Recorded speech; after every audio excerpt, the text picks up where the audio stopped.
Welcome to the African News Review podcast, where we cut through the noise and get to the truth. I am your host, Adesoji Iginla, and each week we are here to challenge the biases, prejudices, and misinformation in the Western press about Africa. Using historical context and contemporary insights, we set the record straight and reclaim the narrative. Tune in every Sunday at 12 p.m. Eastern as we uncover the real stories and reshape the conversations about Africa. This is the African News Review podcast, reclaiming Africa's narrative, one story at a time. Yes, greetings, and welcome to another episode of African News Review. I'm your host as usual, Adesoji Iginla, and with me are two of the most brilliant African minds I know. I'll start with the sister. She is Fubara Eneli, host Rethinking Freedom, author of Tabuke escapes me now. Yeah, Rethinking Freedom as well. Well, Sorry? author of Your Self-Love Revolution. The Yeah. Self-Love Revolution, yes. Self-Revolution. And co-host of Women and Resistance, a midweek special which you can find on this channel. The gentleman needs no other introduction other than the man who renamed River Thames as River Gulu, explorer extraordinaire, journalist, broadcaster, Comrade Milton Allimadi. Welcome, Comrade. Karibu sana. Thank you. Yes, and as it's usual here, so we begin. News where you're at. Let's start with the sister. She seems to be I smiling this want to week. hear the brothers' news. Well, I mean, this is all over the place now. The way Mayor Adams and Cuomo, former Governor Cuomo, have gone complete nuclear in terms of the racism and Islamophobia, the desperation. So when Adams endorsed Cuomo, whom he was a few weeks ago insulting in the worst language possible, but when he endorsed him, he said, of course, I'm disappointed that I'm not the one who's getting ready to, quote unquote, take down Mamdani. Take down Mamdani in a toxic environment. That's not even like a subtle signal to the nuts that are out there. There's already a guy who was extradited from Texas for threatening him and his family. And this is the kind of language that Adams is, Adams, we knew Adams was really bad, but now he's even exceeded our low expectations of him. He said, New York is not Europe. We don't want New York to be turned into Germany, where you have all this Islamic attacks. We don't want New York to be turned like Nigeria, where you're burning down the churches. And right behind him, Cuomo is standing right there. Like, this is my step in, fetch it. I can't, as a European American, I can't be this explicitly racist and Islamophobic. So let me use this. I don't even know the word to use for Adams now. So that, to me, is the news of the week. And so, in fact, that's one of the questions when I asked him, when I interviewed Mamdani, I said, when Adams uses language like that, is it not clear that he's actually sending not even a subtle message to some nut out there? So he nodded and said, listen, when I leave my home now, me and my wife, we have to go out with armed protection because of the threats against us. So, of course, that kind of language is racist. So I asked him, do you think other religious or spiritual leaders are doing enough to denounce that kind of language and to urge the candidates, just stick on the issue? So you don't like the guy because, he's a Democratic socialist, say so. And critique his policies and say why he won't work and why New Yorkers must reject it. But, so I really hope it doesn't escalate and get into very dangerous territory in the remaining 9 or so days that are left in this campaign. Wow. I saw a meme this morning, and it was a young black young man. And he said, you're asking me when I got radicalized. I'll tell you when I got radicalized. I got radicalized when every day at school at 7 a.m. I would recite a pledge and I would say, and liberty and justice for all. And I believed it. And so the question is, have we, and I know what the answer is, but have we just been throwing around words? But it was just to placate people, but you really had no intention of living up to those words. And that's what African Americans have always done in this country is, I wouldn't say force because we haven't forced, but try to persuade white America to live up to the ideals that it professed, that it embodied. When you are the quote unquote democracy officer, police officer of the world, telling everybody else what democracy should look like, what does it look like on your own land? And for them to be so openly and blatantly racist and Islamophobic in this way. And then the question is for Eric Adams, what is your end game? Besides that, you're just a sore loser. It is clear that Trump has not rewarded any of his other boys, his black boys. He has not rewarded them with any of the things he's rewarded the white boys with. Right. So, I mean, I guess you got your pardon or they made your charges go away temporarily. So are you trying to make sure they go away permanently because they didn't give you a permanent, pardon in that sense? Like, what is his end game? And then because I have children and I know the conversations I have with my children, is his mother alive? Is his father alive? Does he have any brothers or sisters or uncles or aunts? Like, what are the black and even the black clergymen and women who supported him? Where is Hakeem Jeffries with his Muslim sounding name? Where's Schumer? Where are all of them in speaking up? And then all of these, like he said, these religious leaders, where are they in calling out this absolute evil? Yeah, it's terrible. But this is the country that we live in now. And I hope he lives one, and I hope that he definitely wins this. Yes. Yeah, no, those are correct points. You asked very good, pertinent question. I think Jeffries endorsed him yesterday. I tweeted, I said, that's like endorsing him on November the 5th. Right. But he took it graciously and he thanked him for it, But you're right. Adams is very, beyond even a bitter loser. And you asked the pertinent question, toward what end? You are escalating the toxicity just because you're not going to be mayor anymore. And then how are you going to walk it back after the fact when it's already out of the bag? So that's a good question. And has the Nation of Islam said anything? Well, they have a major mosque in New York City. Have they said anything? The nation has been quiet lately. And I think a lot of it also, has to do with, Minister Farrakhan is a very senior citizen now.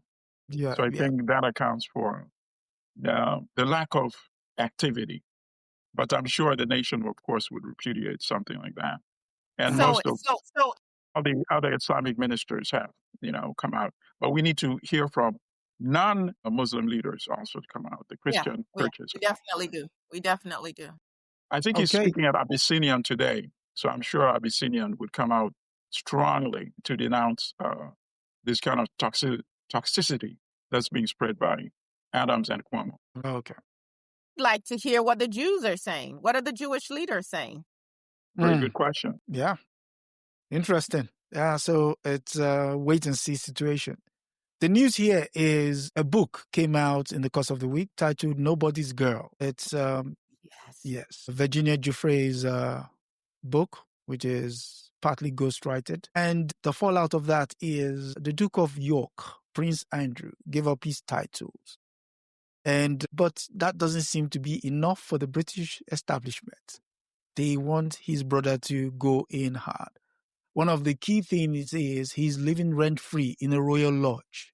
So if you've given up your title and you've not paid rent in that royal lodge for, let's say, for the better part of 22 years, as is claimed, he's been asked to leave.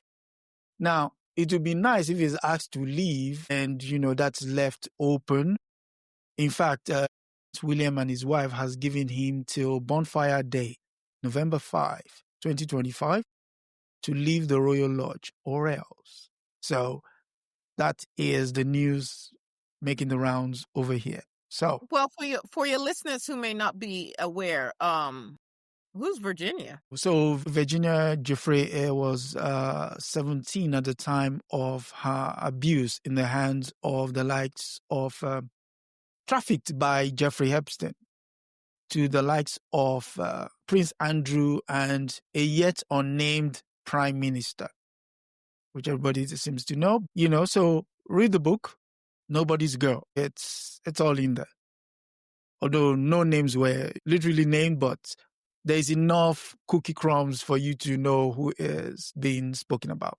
Yeah.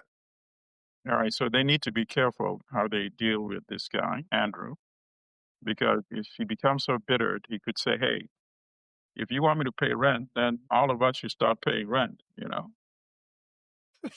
And you might find a lot of people would support that concept as well, especially in these hard. Very good. You raise a very good question, but the problem seems to be because the establishment cannot go directly to him. They have to go through his brother, the king. I understand that, but he could start a conversation that would question the entire existence of the monarchy itself. Which is what is up for debate at the moment. It's like, let's push this guy out before the wagon starts circling. So we'll see. We'll see in the course of the week what happens. But yeah. So interesting that fallout on your side of the pond. And here in the U.S., we are tearing down the East Wing. We are purporting to start construction right before winter, which anyone in construction will tell you this timing makes no sense. We are exposing where the bunker is that the president and senior staff may hide in should there be a major issue for all the world to see. There were no permits that were issued for the demolition.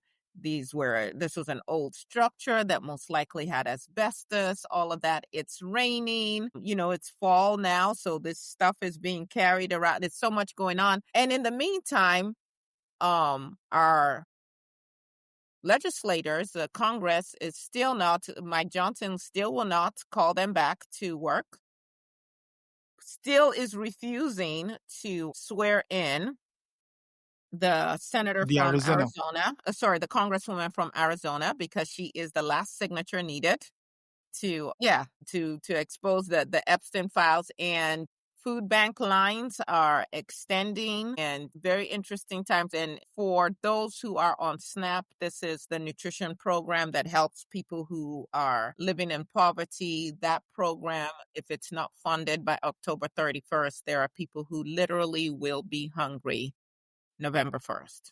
Right. So what this is summarizing is actually, if anybody still doubts that this is an empire in mid-crisis, these are the kind of manifestations, These are symptoms of a once power, which is finding it very difficult to reckon with, the transition that once mighty Great Britain went through.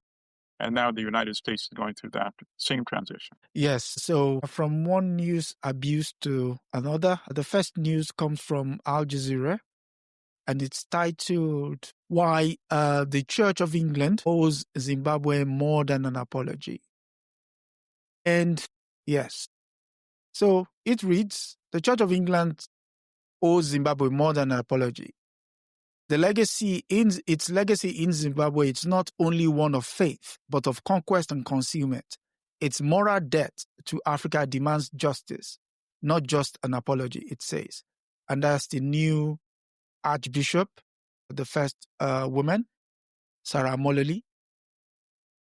So the lead reads, where 7 Zimbabweans announced on October 4 that they were suing the Church of England for enabling the brutal abuse they suffered at the hands of John Smith, a leading figure in its evangelical movement. Their action was not only about justice for the past, but it was an indictment of the institution that has never been reckoned with the violence it spread under the banner of faith. Being Africans yourself,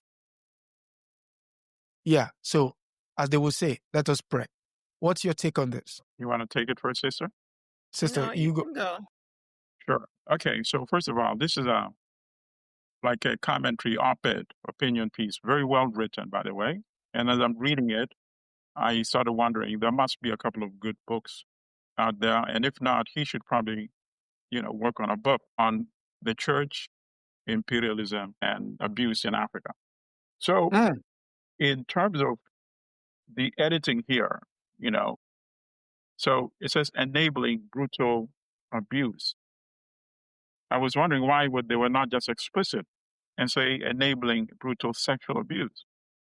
That's the focus of the op-ed, in addition to the other abuses. That is why they're filing this lawsuit. They're not filing the lawsuit because the church was the handmaiden of imperialism, conquest, and all that. He goes through that as well. But that's not what this lawsuit is for. The lawsuit primarily is because of the sexual abuse suffered by these boys, now, of course, men, and some man, not yep. even alive anymore, in Zimbabwe. And also, the main lead is buried at the very end of the story. And he talks about the history, the nature of the abuse, and all that. And I'm saying, okay, so when are you going to mention monetary compensation? Mm, Because that's the obvious thing that you're implying very strongly. And then all the way, probably the last paragraph, the last to second paragraph, we learned that this church, this institution is worth 14.8 billion. yep. Suggests that with that kind of fortune, they should be able to make the monetary compensation that the victims or the Mm, families of the victims, in the case of the one who's already dead, mm, they should make that compensation. So in terms of the editing, the writing as well, I like learning about this because if this was what's happening in Zimbabwe, I'm very confident where the same church exists in Africa and elsewhere around the world, this same type of abuse was going on as well. So that's my initial comment. mm. Sister? It's really hard for me to have a discussion on this and to feign any kind of objectivity. Yeah. These are words on paper, but I want the listeners, viewers to let the impact of these words sink in. We are human beings. We were once young. Some of us are parents. Some of us are grandparents. And I want you to think about going to a place that you've been told is a place of salvation, is a place of redemption, is a place of safety. Okay? It's a place where you're told you can be vulnerable. It's a place where you're supposed to receive love and to become a better version of yourself. And that the people that you are going to encounter are representatives of God. This all-knowing, all-fear, fear the God that we should all fear. And yet, at the core of it, this was not about your redemption. It was not about your salvation.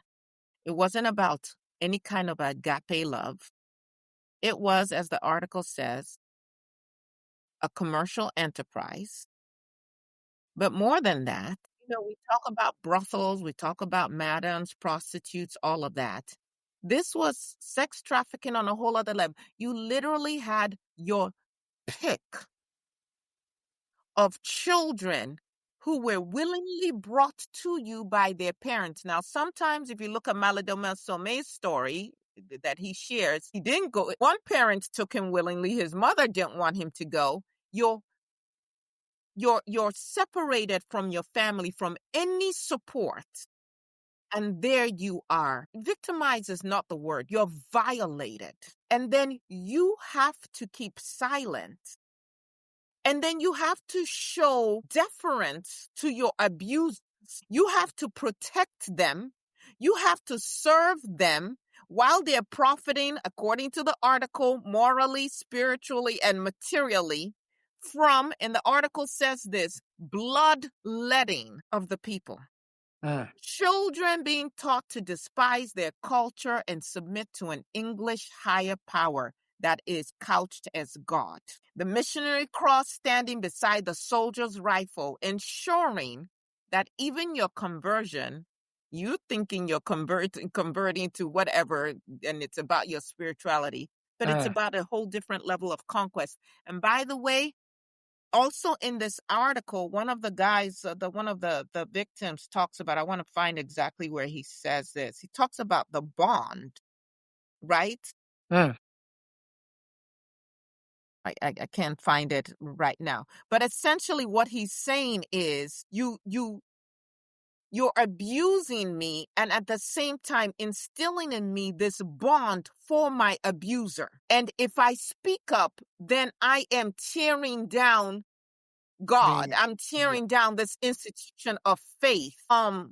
And these predatory practices took place across the continent. Everywhere, I stand on this, everywhere Christianity stepped foot, you had this sexual predators. Look at the area where my family lives right now, the city called Port Harcourt. Named after Harcourt is a predator, well-known predator in the UK, but was given such a lofty position to prey on our children, and we don't even know that history, and we are still, every day we call the name of that city, we are holding him up. He lives on in perpetuity, but we have forgotten the names of our own ancestors. So the level of violation here of the body, of the spirit for generations, there's no monetary amount, but I do want you to run me my coins, as the people will say. We can start with money, but there really is no monetary compensation that can make up. How is that possible? And what did these people who were now violated in this way, how did that impact their lives and their wives and their children? And what has been the reverberation of these violations? Man, all right. I won't speak violence here, but I'm seething right now. Yeah. So in fact, I have a suggestion. I think you should reach out to the brother who wrote this, the Zimbabwean brother, and explore the possibility of collaborating on a book with him. If he's not given a thought already, I think the two of you would be a good. He said it. He said, I was baptized in the Anglican church in Kambuzuma and christened at St. Paul's in Marlborough. For that reason, I feel both bound to the church and deeply ashamed of that bond. That's when people start to self-medicate. And then you're like, what's wrong with this person? Why are they beating up their loved ones? Why can't they be consistent here? What's going on here? And you don't know what demons are raging in their heads because of what these so-called men of God did to them. And the church sanctioned it, and by golly, they should pay. Yeah, the trauma can never be repaired, but yes, they should pay heavy. So, and here's the worst part of the crime, and here's why the damages must be. In the law, there's a term for it. What is it, treble or whatever? They found out he was a pedophile in the 1990s. And their solution was to send him to Africa. Send him to Zimbabwe. Think about it. They did with Harcourt. And So that's why the damages must be beyond even normal, which the word normal is even not the right word for it. You know what I'm saying? But you get what I'm saying. It has to be extra super because of knowingly sending loose. It's like unleashing a virus on a population. That's exactly what they did. So that would be the comment that I would add to it. So the excellent summary.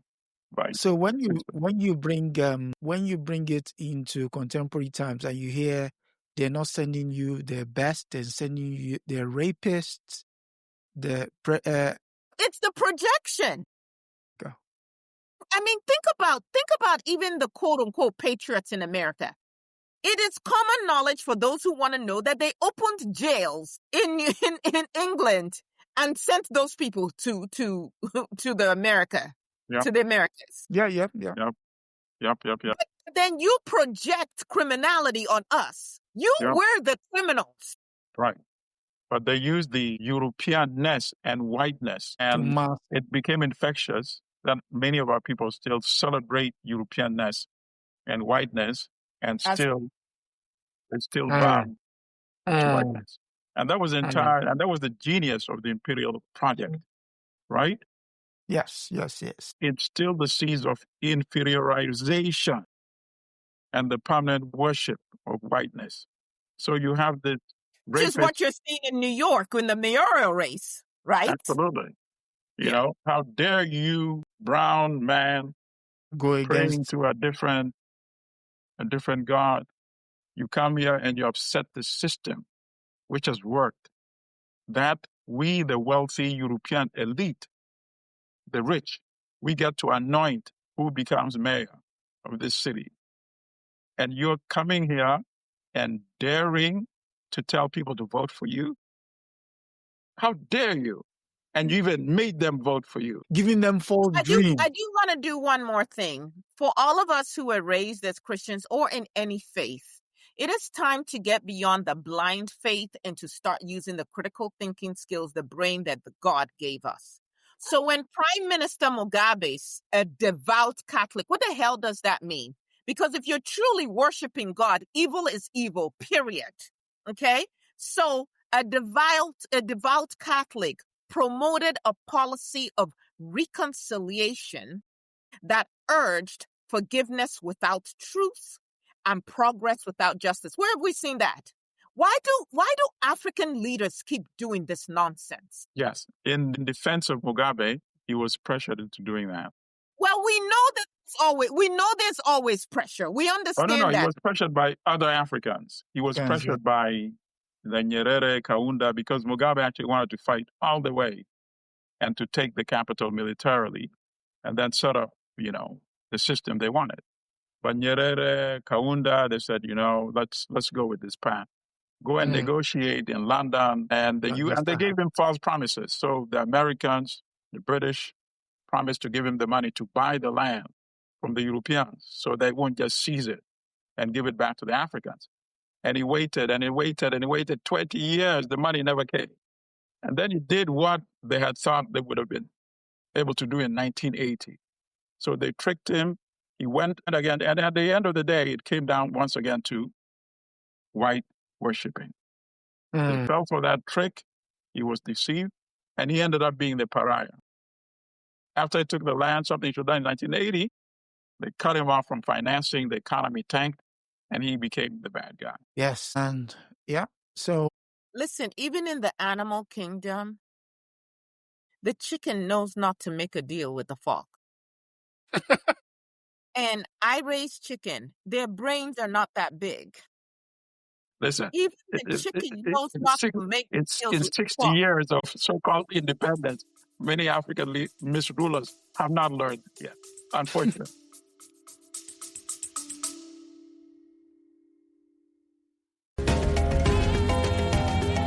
Just taking a quick break here on the African News Review podcast, but don't go anywhere.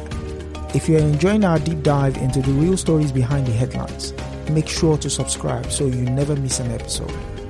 Every Sunday at 12 p.m. Eastern, we're here to debunk the myths and bring you the truth about Africa. Want to help spread the word? Share this podcast with your friends and leave us a review. It goes a long way in helping others discover the real Africa. Without further ado, let's get back to setting the record straight.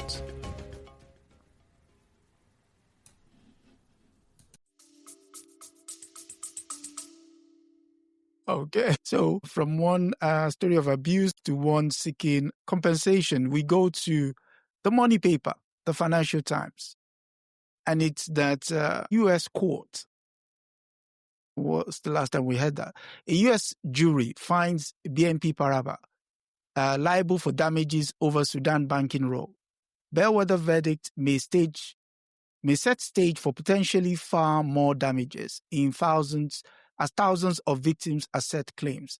And that's Omar el-Bashir, former head of state of Sudan. A Manhattan jury has found BNP Paribas liable for more than $20 million in damages to 3 Sudanese refugees after a trial over its role in banking the war-torn African nation ruling regime in a case that could set the stage for larger claims against it. Lawyers for the refugees accused BNP of enabling human rights abuses in a rare case of a global banking facing a jury trial for such allegations. It emerged from the French bank arm 2014's guilty plea to criminal charges of processing bank-listed funds from Sudan and other sanctioned countries through the U.S. financial system, for which it paid $9 billion in penalties. So, what's your take on this? And could this be a window into what we've said with regards to compensation, about seeking compensation from this imperialists in their own jurisdiction? Brother, do you want to give the backstory of this? Okay, so Omar al-Bashir, in coming to power in 1989, knew he didn't really have the power within the military, but he needed some sort of, a gambling arm. So he armed a group of militia. At that time, they were known as the Janjaweed. So this Janjaweed had been abuse is a very mild word, terrorizing the western part of Sudan, which is where Darfur is. And as a result, these refugees, having gotten to the United States, have been following matters with regards to BNP Paribas, this financial arm, decided, why not try this thing? What's the worst that can happen? Which is where they brought the case against Omar al-Bashir and they won. All right. So, sister, you want to go or you want me to? You can go. So there are many elements here. When they talk about this could cascade into multiple other claims, because these are only a handful of the refugees who escaped the massacres carried out by the forces that were financed by the government, and the government itself is financed. Not only this bank, by the way, multiple banks. This just happens to be one of the ones that they've managed to put together a successful lawsuit. I think these type of lawsuits have been attempted in the past. So I'm eager, and I'm going to do more research to find out why this one has been successful. Now, while they talk about other Sudanese claimants coming forward, it's beyond Sudan, because this template has been used by several African countries, right, that have committed mass atrocities against their own citizens. Yeah. South Sudan, a neighboring country right there. Uganda, a neighboring country right there. Cameroon, ongoing right now against southern Cameroon, the southern part of the country. Congo, ongoing right now, involving armies financed by neighboring countries of Rwanda and Uganda. So I'm very eager to find out why this lawsuit was successful, because if it withstands appeal, this is going to be a game changer for many African conflict situations, because a lot of these banks, a lot of these multinational corporations that are currently financing the genocide in Sudan, for example, and in Eastern Congo, through the proxies in Rwanda and Uganda, their shareholders are not going to be interested in this, right? So this is going to be a potential game changer. I want to see how the appeal process works.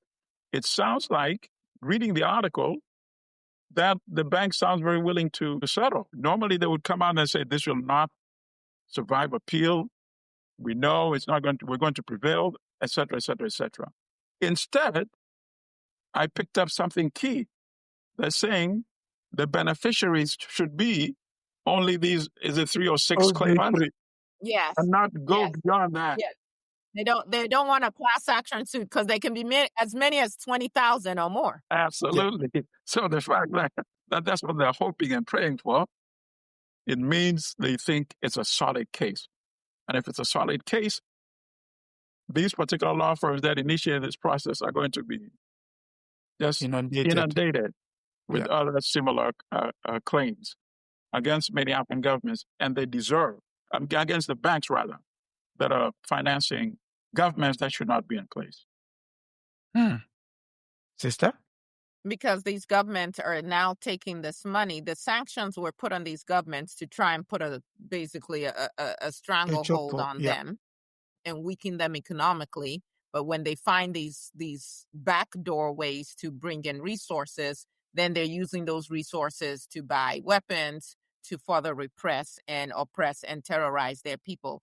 I wanted to know, who is BNP Paribas? And so I was looking that up, and it says the key owners and shareholders for BNP Paribas, or however you say their name, includes BlackRock Incorporated, does a ton of investing across Africa and particularly in South Africa. They are actually heavily invested in Zambia, and depending on what happens in that economy, they could make as much as 110% profit off of their investment. Just so these people are leeches. They are parasites. Okay. They own about 6% of the voting rights. The Federal Holding and Investment Company from Belgium owns about 5.6%. So these colonial masters are not done. Yeah. European institutional investors own about 37.7%. And then there are non-European institutional investors who own 32.5%. I don't know where in the world those people are, but it's just a shroud of secrecy. And so, first of all, I'm hoping that whoever these attorneys are, the law firm that is handling this, that they do expand this and make it a class action suit so that there is compensation to more people. Now, you have to understand that the plaintiffs in this case are residing here in the United States. Again, I'm looking at this government that is in place and the way people's visas and certainly even their citizenship is being revoked by the government at this time, and wondering to what extent, if the right people whisper to this idiot, the felon-in-chief grifter in the White House, how he may try to impact this. I don't put anything past his government, especially if there's a chance that it's going to expand. Now, the other thing that really struck me is that they had already paid, what did they say, a $9 billion penalty? In a previous case. And my question was, well, who got the money that was paid in that penalty? And guess who got the money? The U.S. entities. Nothing went to the victims. And so, again, it's like we're just pawns in some game here. I know how this legal arena works. They are most likely not paying these attorneys up front. It's going to be a situation where the law firm takes a third of whatever the settlement is, which is a really great payday if you're talking the kind of dollars that we're talking here. You can retire after that, close down your shop if you want to.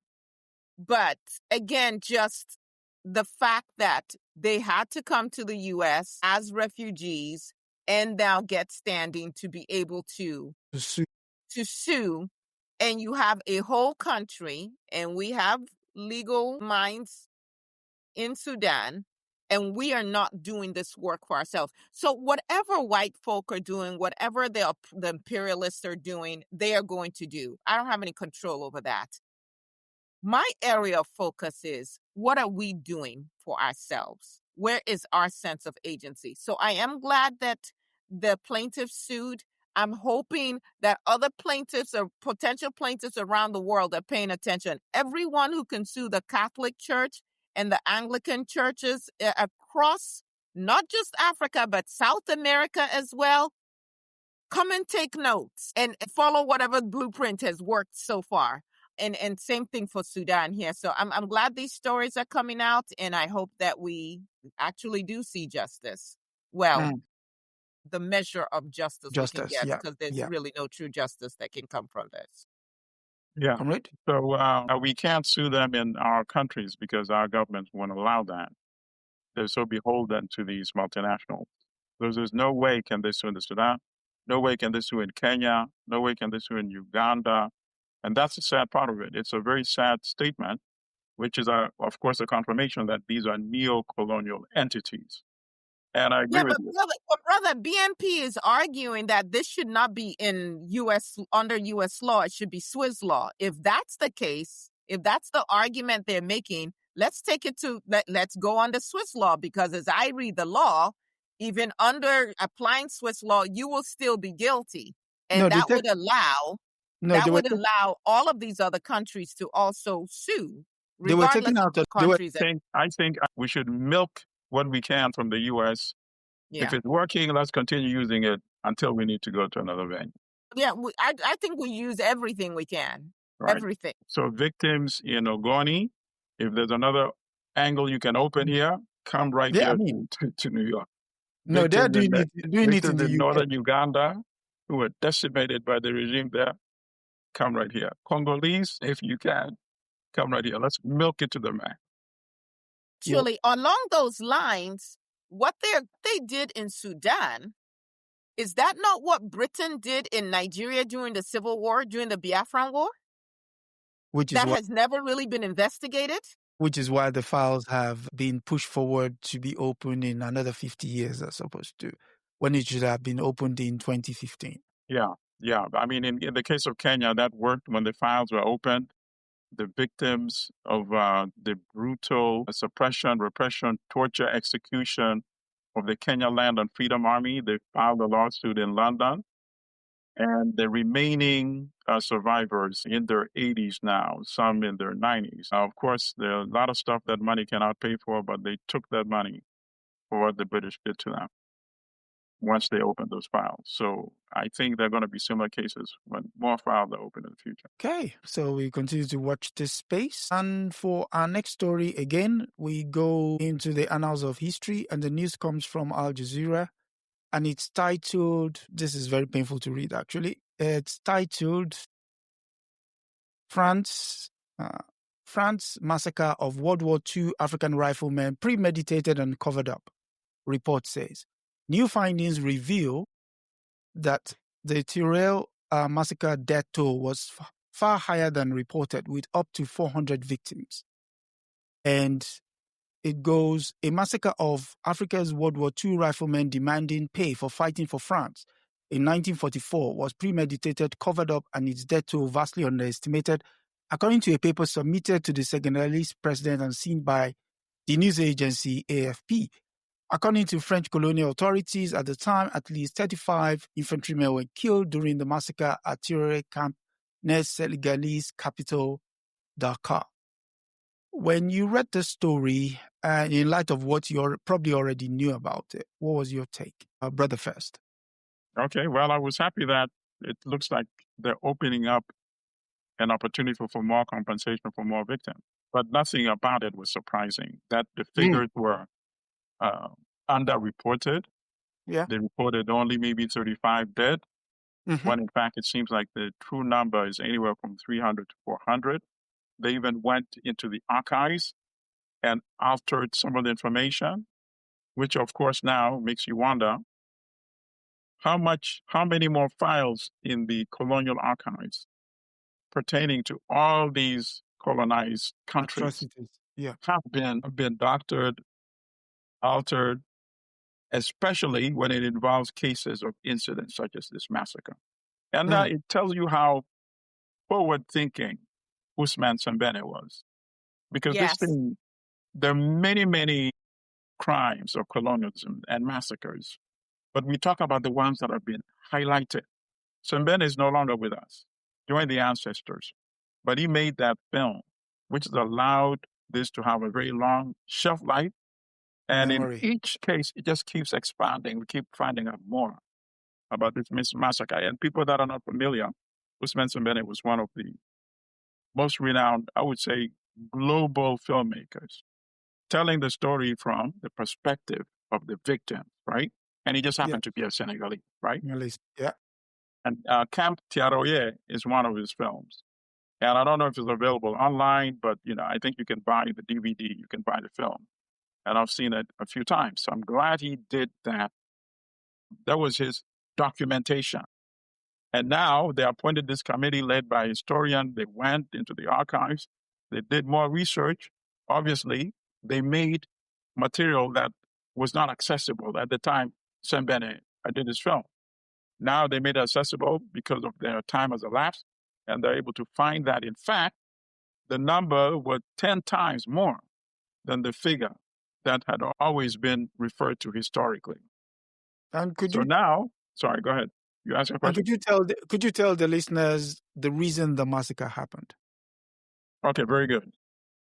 Basically, Camp Thiaroye was where they concentrated the not only Senegalese, soldiers who had fought on behalf of empire in World War II, but others from West the Africa. other French colonies in West Africa. And they had been captured during the fight against the Nazis. They were captured by the Germans. And then at some point they were released. And rather than shipping them directly all to their individual countries from where they came, West African countries, they were congregated in Camp Thiaroye in order to be demobilized and then repatriated to their individual countries. And once they got there, they were not being paid, number one. Number two, they were owed back pay. Number three, they realized how underpaid they had been relative to white French soldiers, when in fact, they were the ones who had sent in disproportionate numbers to the front lines in these wars against Hitler. So of course, at some point, they said enough is enough, and they started protesting. And what is interesting is that, and I hadn't thought of it before, although Sembene does show that scene, the fact that they were disarmed. And the point, they were disarmed, meaning this was a premeditated action. They knew there was dissent. They knew they owed money. So they made the plan that should these guys protest, we're going to open fire with live rounds. And that's exactly what happened. And it turns out it did not happen against only 35 victims, but more like 400. Sister? Thank you, brother, for laying that background. Before I say anything else, I just need to pour libation just in honor of our ancestors. I just hear them crying out. Absolutely. Ashe. Experience. And for us to have forgotten the violence of our forgetting is something that we should also be grappling with. Yeah. Because the extent to which we are still running to and embracing imperialists as our saviors, I marvel at the restraint of our ancestors, that they have not risen up and slapped us for choosing to forget.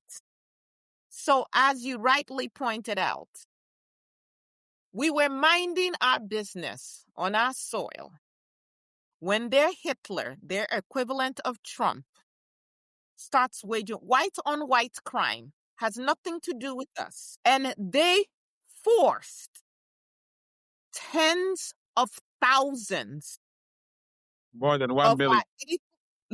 Of our able-bodied young men, tens of thousands of our strongest, the most promising of our young men, and took them to a foreign land, experiencing temperatures that they had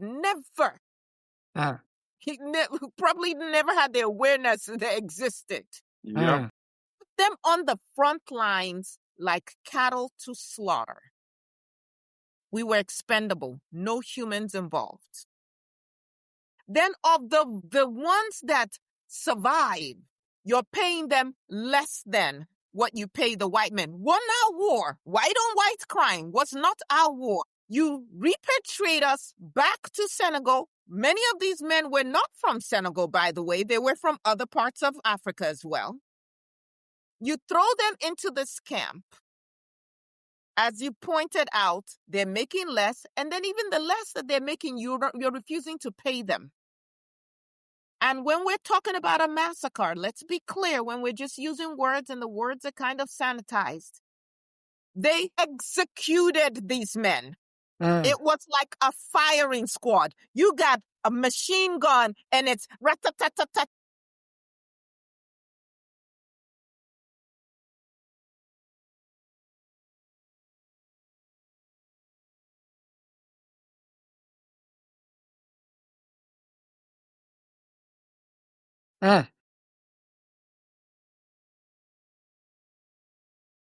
And then you cover it up. And then you burn some of the documents. And the documents that do exist, you cart them off to France, where we don't have access to them. So even the number that they're now saying it might be of 300, Please. It's kind of like the people who have been disappeared. What do they call it? Alligator Alcatraz.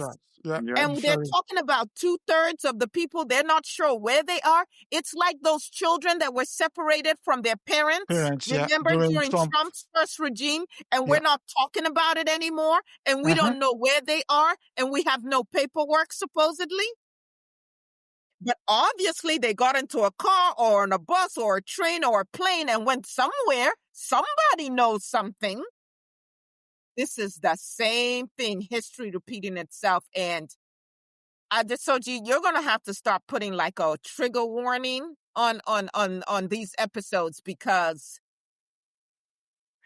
I'm going to have to go and just woosah cleanse after this. But people, we cannot afford to forget, because what we forget is repeated against us. I mean, it's hard to put trigger warnings, because you literally be putting trigger warnings on all the stories that impact Africa. I mean, in that same 1947, the French did something similar on the other side of the continent by killing 85,000 Madagascans, simply because they refused to follow through with colonialism. It begs the question that where do we draw the line? I mean, this is just one case that obviously is, because it's been documented over and over again, makes headlines. Like the comrade said. But the good thing is that this report was done by African historians. Yes. And that's what we've been arguing for a very long time. And he has a book coming out on it this year, actually. Right. So African historians need to start doing similar accounting, historical accounting, and documentation and books. So we need one for Madagascar. We need one for the German genocide in Tanzania, against the people of Namibia and what was called German East Africa, which was Tanganyika, of course. Yeah. We need the ones for the Belgians in Congo. So we need, and then we need one for Biafra and the 3 million Biafrans who died of starvation. And it was really what Britain was doing to ensure that no food came in while they were providing ammunition to northern Nigeria. Yes. In fact, you speak to that. There's a video online where this member of parliament was saying, if we didn't do it, somebody else would. Literally lock them down to starve them. So you see the same thing is replicated in Gaza. Need to start playing a prominent role in all of this historical reaccounting, because we're going to find out that things that people believe had been somewhat resolved, not at all, because you were not presented with the correct facts, as this case has now unearthed. Yeah. That said, I'm minded that the good comrade would want to leave. The final story is refusing to load, but essentially it's from Radio Deutsche Welle, and it's talking about the upcoming election in Tanzania. What's your take on that? Well, it's unfortunate that I think Tanzania's president, Suluhu, has now caught the Museveni virus. But she's also going to end up catching the virus of the youth that are now engaged in uprising in Uganda, in Kenya, and in Tanzania. So there was a very interesting story last week when one of the leaders of the opposition parties in Tanzania was going to attend the funeral service of Raila Odinga. And it was blocked by border security on the Tanzanian side. So comrades from Kenya came in massive numbers and overwhelmed the border security and literally liberated this guy so he could cross the border from his own country into Kenya and go and attend the funeral service. So, brother, it was the youth using their cell phones within hours that coordinated and called each other. And on both sides of the border, youth showed up en masse. Think about that. And these guys decided, you know what, we might not want to take this on today. Yeah. So when we see this kind of activism, the old school suppression, repression, neocolonial era in Africa is over. Perhaps those in the State House presidential palaces are not yet aware of it. If they can't learn from what happened in Madagascar, there's no way Paul Biya is going to continue as president in Cameroon, without escalation of mass violence. I think even France, which wants to continue ripping resources from Cameroon, will say, Biya, you've had a long run. You're not going to stand in the way of us continue to at least reaping something instead of losing it all. Get on that plane and you're going to be out. So in Tanzania, she's not been pretending. She's now disappearing opposition leaders. Yeah. She has barred the two major candidates from running for the presidency. So in fact, she's running against herself. Yes. And I hope Tanzanian sister brothers, the best way to let her lose against herself, is to just don't vote. Unfortunately, it's come to that. Because how can you vote when there's no option? You see? It goes back to almost the Soviet era. At least under Nyerere, the system was different. At that time, they had one party. I'm so glad you brought up Nyerere, because what did Julius Nyerere stand for? Julius Nyerere was the one who popularized Ujamaa, right? Ujamaa. African socialism, unity, and moral governance. He talked about national unity over tribalism or sectarianism. He talked about self-reliance and community participation in economic and political life. Yep. He talked about ethical leadership grounded in humility and service. He talked about democratic dialogue, even within a one-party framework. Yes, he allowed for people to criticize him, things like that. And even lose. Candidates even lost while they were within that one party. Continue. I like what. He stepped down. Yes, he was there for a couple of decades, but he voluntarily stepped down, right? Yes. As I understand it anyway. Yeah. And then you look at the present reality. It's politics, it's power preservation, arrests, bans, disappearances, murders of opponents. It's not unity through inclusion anymore. It's unity through control and coercion. Power at all costs. Yes, it's elite-centered state capitalism, not village-based self-reliance anymore. And there's a growing inequality and state patronage. And here's the thing is how power corrupts. Yep. Because remember when she first came in? As a woman, I like to think, hey, look at all the issues we've had. It's men. You guys have been running the world, and look at all the drama you've created. Right. You give women a chance, and we're going to show up differently. But here's what I'm beginning to understand as I get a little older. If you don't change the structure of a thing, it doesn't matter. It doesn't matter who gets in there. So, like the United States, you can put in Obama, you can put in Kamala. If the structure has not been changed, we're still going to be bombing Libya. We're still going to be mistreating, people from certain groups, right? You can have an Eric Adams as a black mayor, but still doing the bidding of white nationalists.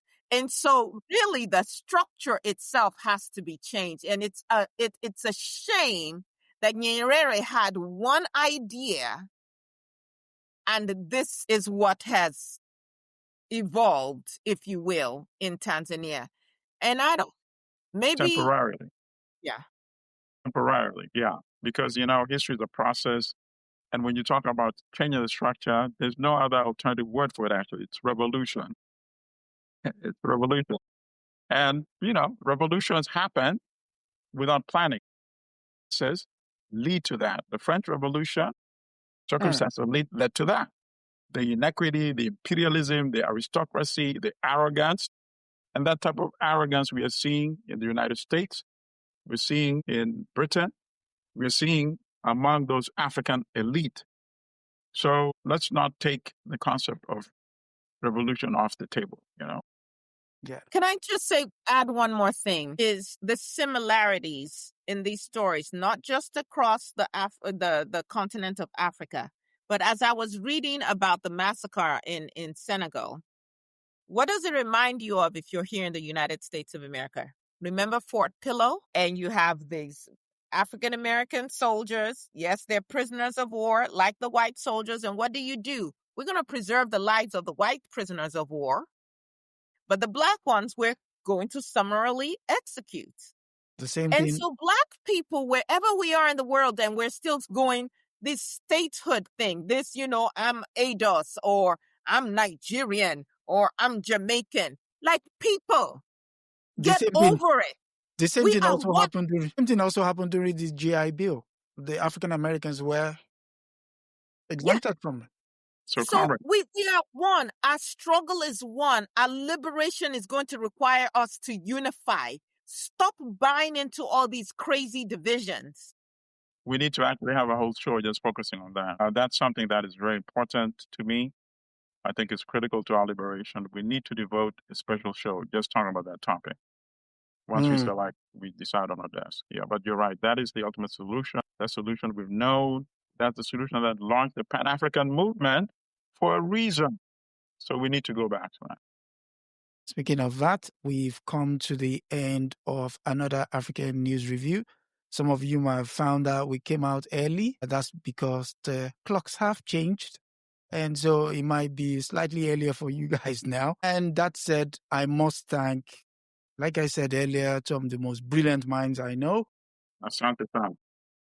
Comrade and sister, I am indebted to you. And yes, if this is your first time of coming here, do like, share, subscribe, do all the good stuff. And each one bring one, because this conversation will go on. And until next week, comrade. A luta continua.